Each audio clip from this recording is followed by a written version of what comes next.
Hello, welcome to yet another exciting edition of Dreams TV on Quest Free Sports. As always, your week is never complete without us. We give you every single bit of the Stillbly family you need to know, even behind the scenes. Now, guess what? Coming up on this edition, we have something quite special for you. We also have transfer news, of course, for you. Dreams FC Global, the latest of what our players are doing on the international front, and then as well, a lot from the fan zone. Today, there's a very special interview with a special personality on this particular show. Stay with us, we'll do a quick commercial break. When we come back, we'll get it all started.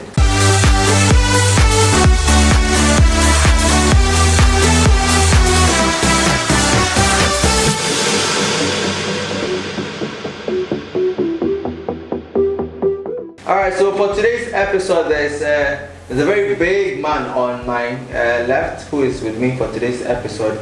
He's going to be talking to us about a lot of things. It's been a long time we had him on this show since we last played active football, association football, and then also the latest with the club in terms of transfer in this idle period and the attempted dissolution of Ghana football. So I have with me E.S.Okraku, the executive chairman of Dreams Football Club. Hello, welcome, Executive Chairman. Thanks. Very excited to have him. For you, let me first of all ask, how has Dreams FC been in this period? I know our viewers have been enjoying us in this period every bit, but for you, from the seat in which you are, how has the club been faring in this period? Well, I think that by and large we have conducted the business of football pretty well. We had an amazing first half of the season. I thought that our team played some interesting football. Don't forget, we introduced a new manager, a new trainer in Pasoya from Finland. It's an amazing personality. He's added a bit of organization and quality to the technical team. We did some amazing games. Some amazing atmosphere, especially at the Theatre of Dreams. I remember pretty well that memorable game against Fabulous Kumasi Asante Kotoko. I remember the dying embers of the game. I remember when that round leather entered the net, and I remember some officers of the club sprawling on the greeny turf celebrating. A lot of moments on that part. Yeah. I think that by and large we've had an amazing first half, so to say, of the previous season. During the period where there were challenges in the football industry, we have conducted ourselves pretty well. We have maintained our key strategy of scouting across the woods of the country, bringing the scouts or the talents to our base in Accra and adding value to the talents and exposing the talents to the international market. I think by and large we have performed relatively amazingly well, so to say. You talk about it being amazingly well. Of course, there was no particular structure as to the happenings after the aftermath of the video that led to all this. But in terms of the plan the club had, in terms of the abruption of the league, was anything major affected by the club?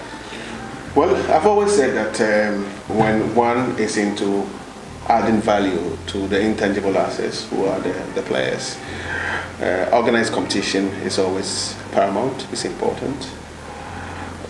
Nevertheless, we keep to our core business of adding quality to these talents.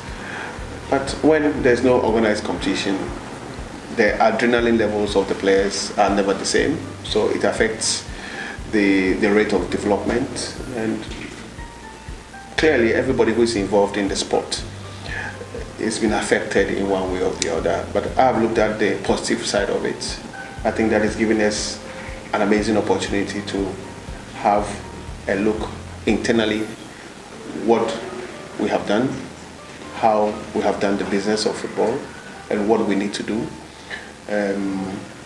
I think that at Dreams FC we have embraced this, so to say, lack of organized period to really put our house in order and to be ready for organized football again as and when it comes up.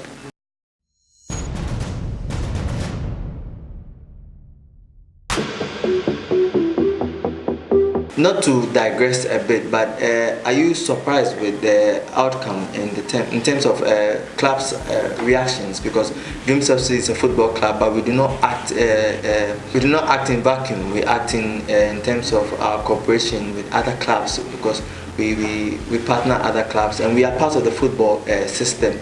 Are you surprised in terms of how they also behaved and reacted, and how other clubs have responded in terms of their inactivity or activeness in this period? I think that I try not to comment on how individual companies go about their businesses, honestly speaking. But one would have thought that as an industry, as key players in the industry, once there's this challenge, we really have to put our house together, come together, think through it, and be honest with each other, look ourselves in our faces and speak to each other in a very honest and fair way to ensure that the industry become the ultimate beneficiary of the current situation that we find ourselves. Unfortunately, not all of us think along the same lines, and people have behaved differently. I would prefer to think about how Dreams FC have conducted ourselves, and I think that by and large we've been amazing. We've done some really good businesses. We've had a look internally as to how we have behaved. We've taken hard and key decisions, and we're looking forward to receiving a prospective partner in the next few days. And I think that this is the way I want Dreams FC to behave, and we would soon announce what I call the Anakazo scouting strategy. I think that we want to put a lot more effort in scouting, in looking for talents, and ensuring that when people outside the shores of Ghana speak about talent and talent development, Dreams FC is always number one. You, in your submission earlier on, you just made mention of making good businesses. Now, I know for a fact that you've been absent in this country, in Ghana, for a long time. No, I've been on holidays. Yes. As to whether it's holidays or it's if we fall 10 times, we'll rise 10 times. So. You mentioned businesses. Not to say there have been about 5 minimum players going beyond the shores of this country in the name of Dreams FC products. Those are good businesses, if I should believe. I think that one of the strength, or one of the key bits of our business or our identity, is our ability to open up opportunities for our talents, not only the super talents, but the good players also. And we thought that, given what was happening in the country, given the uncertainty nature of the look of our industry, it was always important for us to look at opportunities for our players. We do not want our players to lie idle, to go waste. So yes, myself and President Tialifo went out to Europe to meet our partners, to meet clubs, to speak to clubs, to open up opportunities for our players. Was it a desperate situation for the club to get those players out there? No, if you have been an ardent follower of Dreams FC, we've always looked for openings for our players. From 1992, when we became very proactive in the market across the borders of Ghana, with a few of our players going out, we have been a lot more proactive, because that's the future of this club. If you are in a third world country like Ghana, like in South America, like in the Eastern Bloc, you have to export players. It's a key part of the growth of the business. So we took it upon ourselves to look for opportunities for our players. And indeed, we have found very good opportunities for our players to be able to move to another level altogether. Our captain, Leonard, is with Ashdod in the Israeli Premier League. Sharani Zubeiru, our ferocious striker, is with Sparta Prague. Our little twinkle starlet, John Otu, just flew over and joined Zaragoza in Spain, just to mention a few. So you can see clearly that we are opening up opportunities for our players.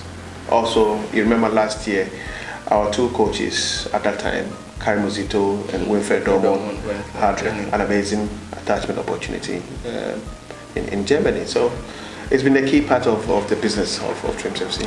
So from your perspective, it was not a result, or it was not a result of the fact that there was inactivity. No. It was something that was bound to happen. With or without. I mean, once the international transfer market opens, Trims FC has to be proactive. All right, so at this point, we'll do a quick commercial break. We've already spoken a lot about the club in terms of its activeness, or what it's been doing since this period of idleness in Ghana Football Association. Also, we've been speaking about the transfers and what it means for the club financially. Of course, it's not just about the news of club players going out to other clubs, but whether financially the club is making any benefit at all. The fans need to know, you need to know as well. We've also been speaking to the intended purpose of scouting activeness in terms of getting players to replace those who have already been transferred to other clubs, trying to make sure that the club is always with a strong squad. That's what it means. So we'll do a quick commercial break. When we come back, we'll continue the discussion. There's so much more, even as to whether the club is going to participate in upcoming tournaments being organized by Galka. We'll let you know. Stay with us.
Now, before we go on with the interview, DFC Global just coming your way. Zubair Sharani, he left the club some few weeks ago. He scored 4 goals already in 5 games played. The last time he was a skipper for the side, and he scored again.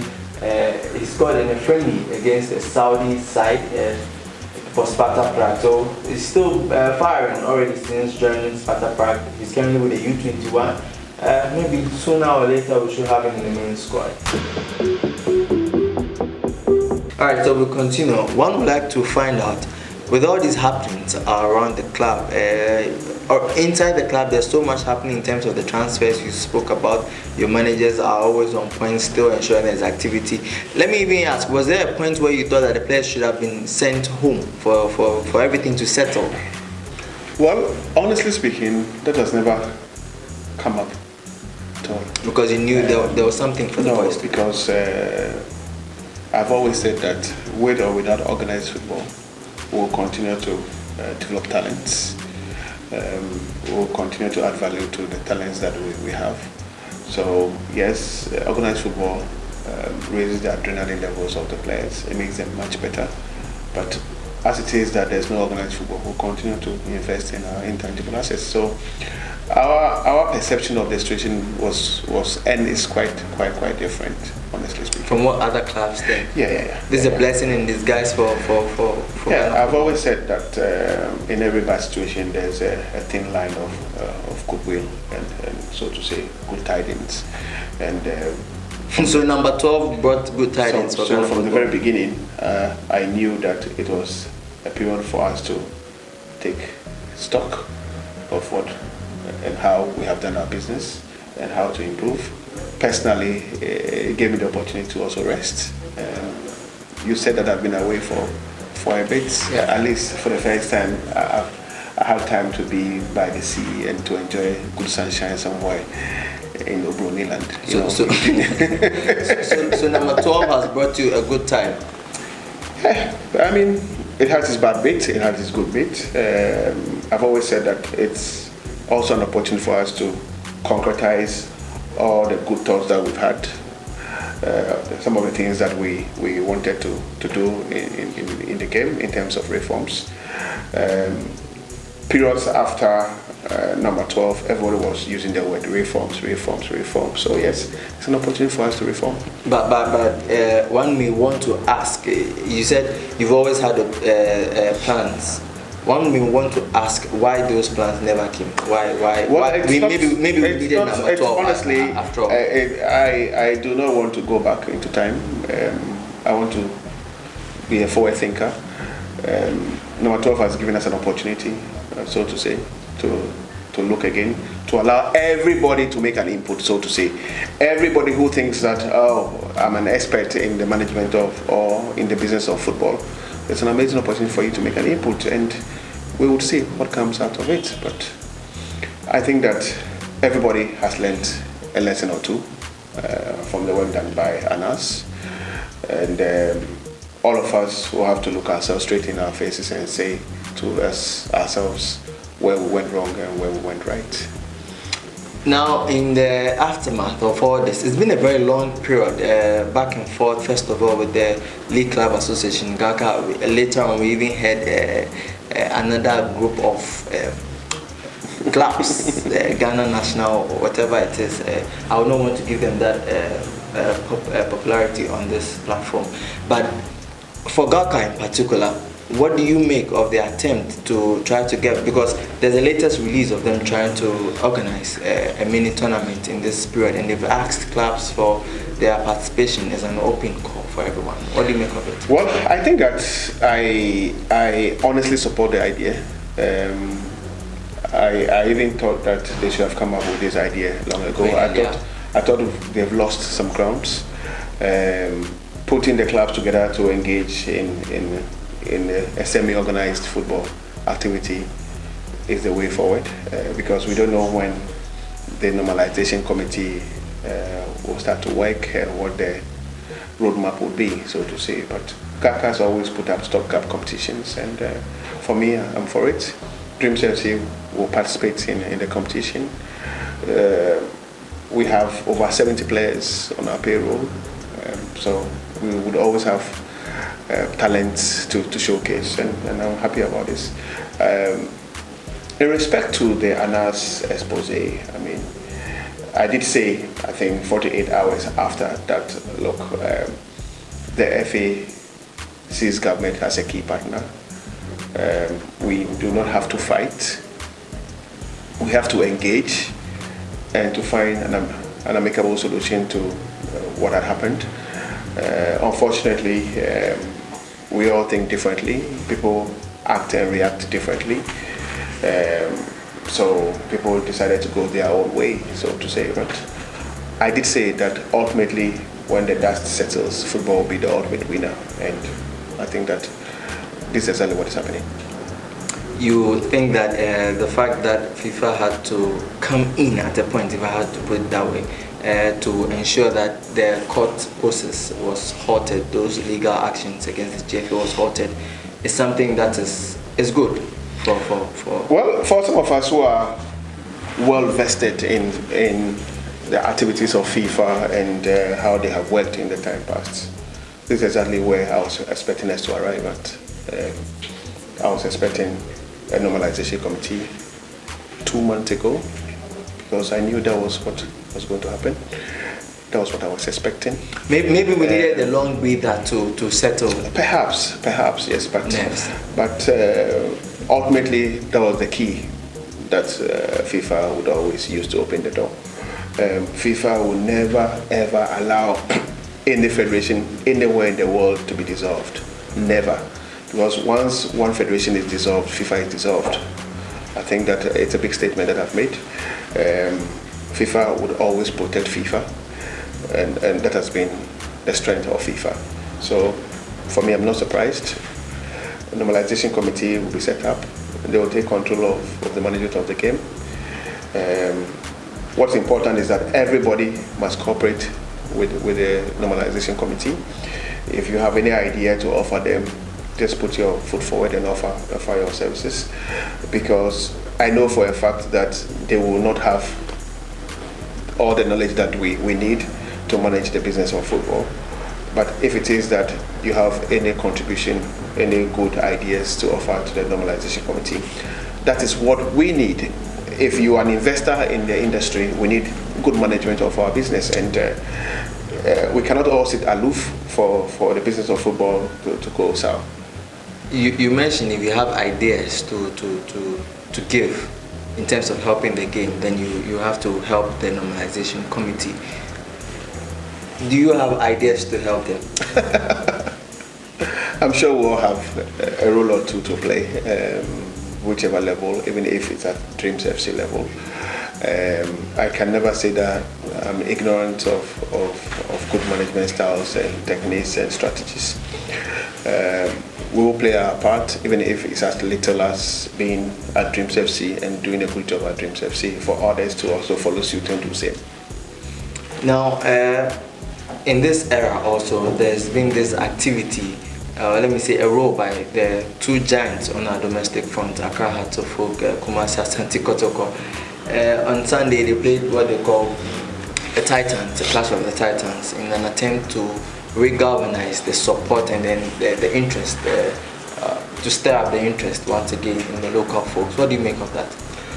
Well, I first of all, I packed the two clubs in the back for putting up the game because the industry needed a bit of new energy. So putting up the game was important. I thought that they didn't push the game much as much as I would expect. I would want to see more publicity around the Hearts of Oak and Kotoko encounters. I think that it's about time we stop thinking that once we put up a Hearts of Oak Kotoko game, people will be at the stadium in their numbers. Okay, we need to find out what the people want, what our fans want, their key stakeholders, and provide same. But I had them in the back. But also, I have a word of caution. We should not make any attempt to dilute this tie, which I call a Hearts of Oak versus Kotoko or Kotoko versus Hearts of Oak. Too many of such ties will make that product diluted. It will not be worth watching. And therefore we should be very, very careful the number of ties involving these two clubs that we put up together. Already, I know that there's another game coming up and another one for President J.A. Kufo, and I even heard that there's another one coming up. It's just too much, okay? Hearts of Oak and Kotoko are the two biggest clubs we have in this country. That is the biggest dream that's the biggest encounter. We must make it a must-want game for even people and staff who work for other clubs. For example, Dreams FC staff must look up to watching the Titanic clash between Hearts of Oak and Kotoko. But when we make it so common and so available, people will not be interested, and it will lose that prestigious status of being the topmost clash in the country.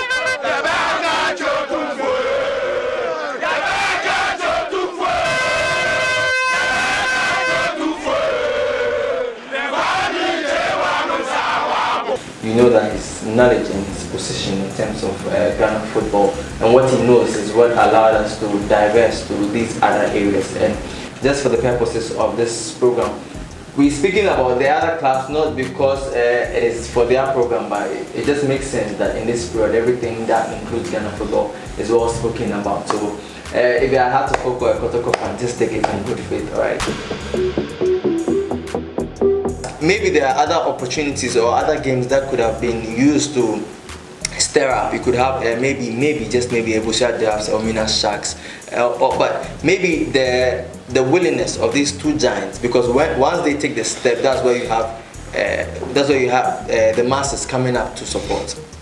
Yeah. I mean, like I said in the beginning, I part the organizers in the back. I mean, bringing the two clubs together. Because to play once they started, every average. But I was expecting more energy in the game. I was expecting more publicity around the game. I was expecting more activations once there were sponsors.